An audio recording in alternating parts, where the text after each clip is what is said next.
In the previous episode, we visited the inspiring beekeeper Christoph Franck in his beautiful garden. And today we have stepped inside his honey shop to learn more about what you can use from the beekeeping in terms of honeycomb, because there's much more than honey when it comes to beekeeping. This is the Evolution Show.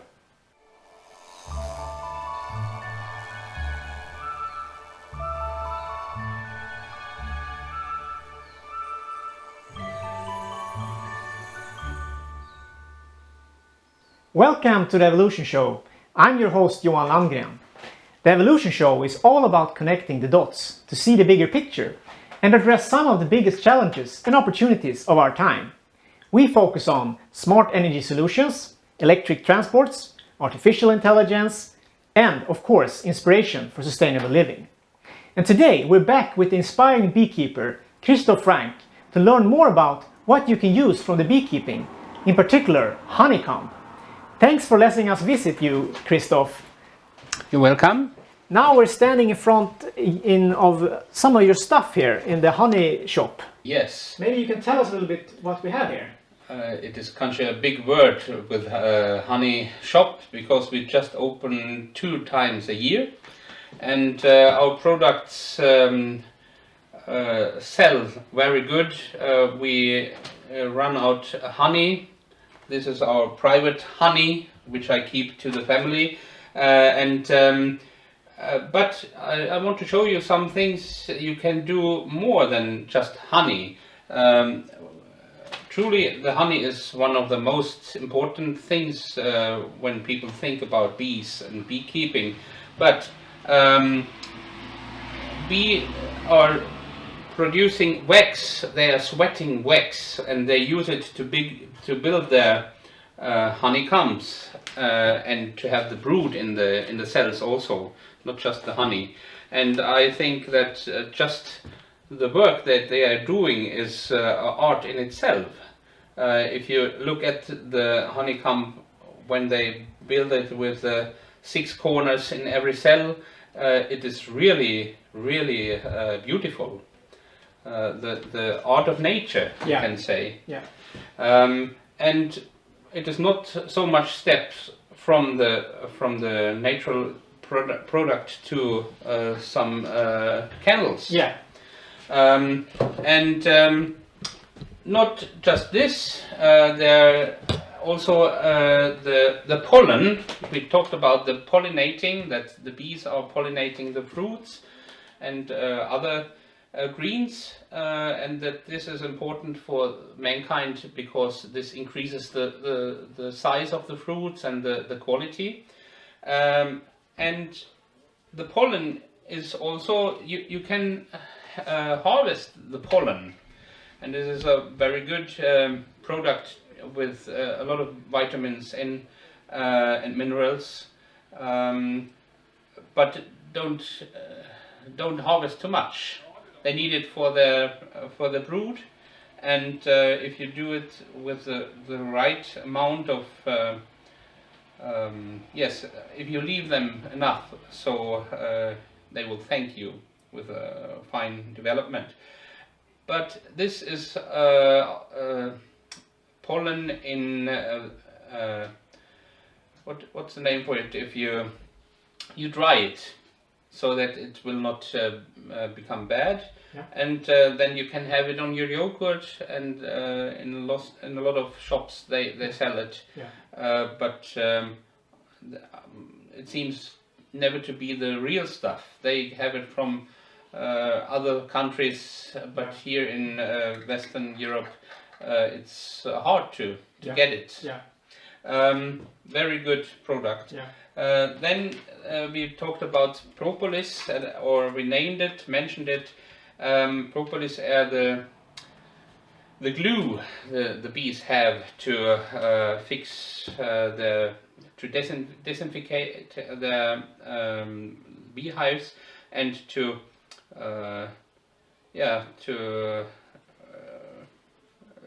ventilate, to stop some what's the name for it? Closer to yes. Kind of both closing for the heat or for the cold, or So as you said, using To as a fix building holes, material yes. for the hive. That's right. Yeah. And there are studies who says that it's the propolis is helping against cancer cells, but there's no big evidence studies yet. There are a lot of scientists who are researching that. researching on this kind of effect. Yeah. But it's well proved to use in different kind of wounds. Wounds, Simon. It's the name, and then you can fix it in different products. For example, it is soap. This soap we made with honey and beeswax. Honeycomb. Yeah. Yes. Yeah. And so you. This is a very fine product. Yeah. Very good to use. Can I smell it? I think Absolutely. it's I mixed a little extra natural aroma till also, but the honey smell. Yeah, it's fantastic. It's very good. Yeah. And different kind of soap, as I mentioned, and you have different kind of candles you can do, and then there's a little side arm, I don't know the right word for it. You can do art with bees, and I mentioned that they have their own art by building up their honeycombs, which looks very fine and is a very strong work also. Such honeycombs, they last long and they can hold up to 3 kilos honey in one frame. Yeah. So this is very strong material. Yeah. But I used it to do a little art, and there you have to give the bees some forms which they can build on. And yes, look at this heart. This was a kind of wax. Building brick or building, you call it.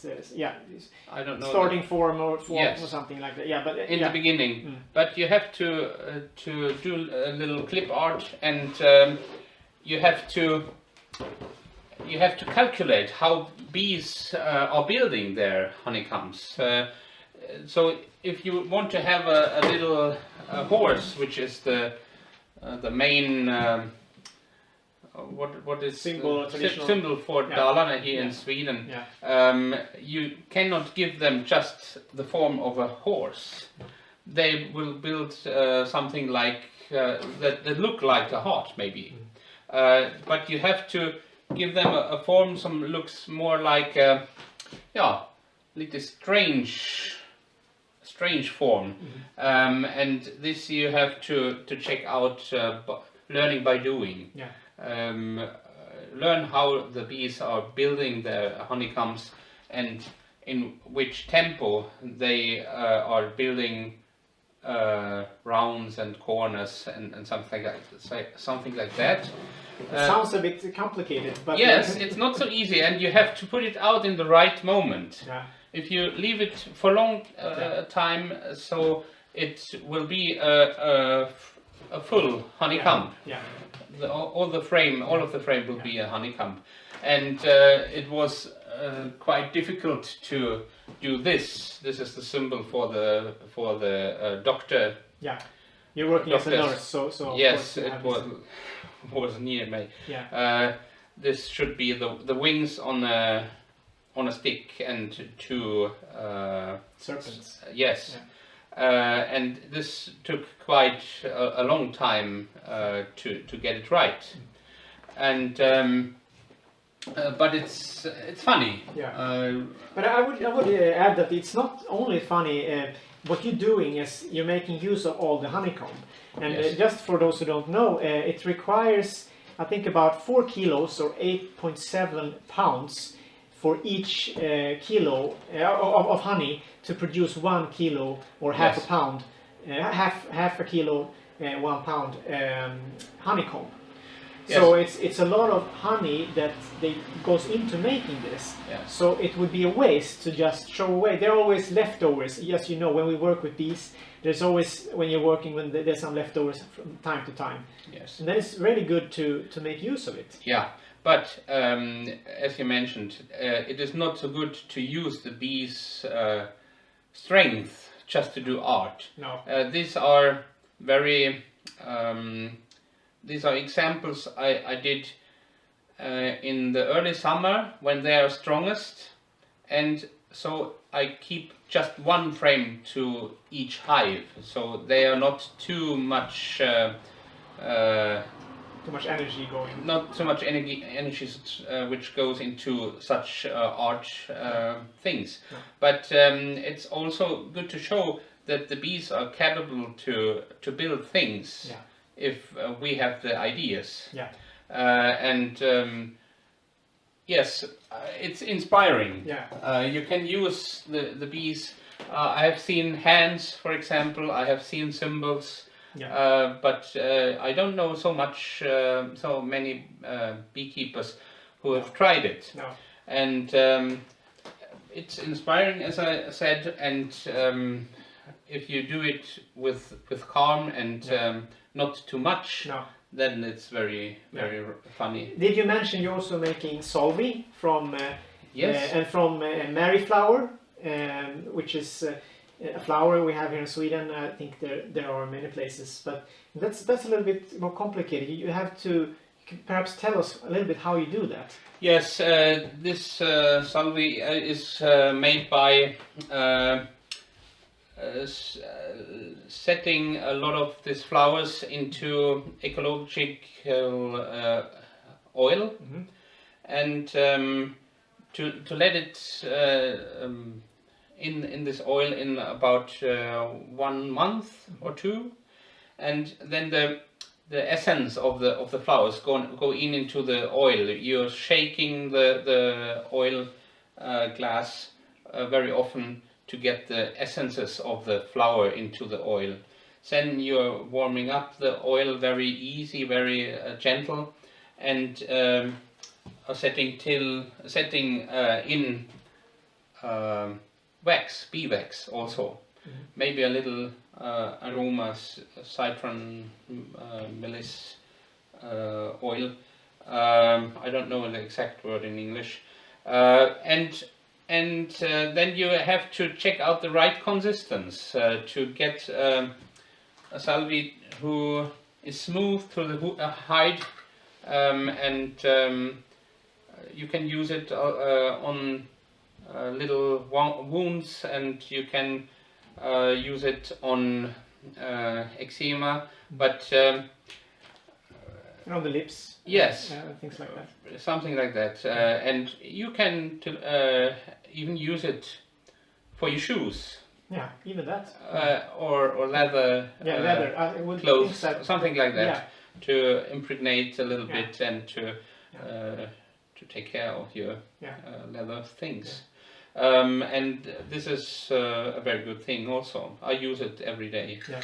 by myself. Yeah. So the idea of showing this little honey shop of yours was, for when I thought about it, was that I like the idea of recycling things and thinking of making use of everything that you can from the beekeeping in this case, and I think you're a really great example of that. Even if, as you said, it's small things and it's not your full-time project, but it's still part of your thinking. Yes. Taking care of everything from building your own hives to using the material and the things that the bees produce. So that this is an example of that. It's just much more than honey. So it's pollinating, and it's making stuff out of honeycomb and using your imagination, which I think is a great thing. Do you have any advice for beginners? What they should think about if they want to make anything from honeycomb, or in general if they want to make use of more than just honey? Do you? Yes, my advice always is read. Yeah. You don't need to found a lot of things. There are people who has done this journey, and there's a lot of things you can learn by the internet, films or something like that. You can read a lot of things about it, but if you begin to keep bees, if you're beginning with this, you just concentrate to feel good with the bees. The honey and the wax and the products are coming by themselves, but you have to feel good. You have to know which way you want to go, because it's possible to be greedy and to just make a lot of money out of all the things, but in this case you will learn that it's very, very funny and it's inspiring to work with bees. Yeah. And all the stuff around. Yeah. Gives you a lot of satisfaction. Yeah, yeah. I couldn't agree more. That's what attracts me year over year. Even if it's just 5 years I've been doing it, I still think that as long as I can, I would like to be involved in beekeeping, because I really find it stimulating, as you say. It's, yes. Something. Is it something more you would like to add from here, or you're? Yes. You who want to begin to keep bees, you are so welcome. The planet needs all the insects we can get, and just check it out if you are capable to keep bees in your environment. Read a little bit and try it out. Get some beekeeper. Stay in contact, and maybe look at films like this, so you can learn a lot about beekeeping. Good luck. Yeah. What a great message to finish off with. If you like this episode, please give us a comment below, so we know if we should move on with other episodes like this in the future. And we always appreciate your feedback. Was it good or bad? In the previous episode, we talked about what you can do with the bees in the garden. So we were looking more into the hive, and also talked with Christoph, so check that out. And in the next episode, we're going to talk about urban beekeeping, also with Christoph Franck. So that could also be interesting for you people who think that you're perhaps living in the more densely populated area and are interested in beekeeping, because you can have bees actually in a big city like New York or Berlin or something. It's actually it's quite possible. So check that out as well. So with that, thank you for watching, and I hope to see you next week.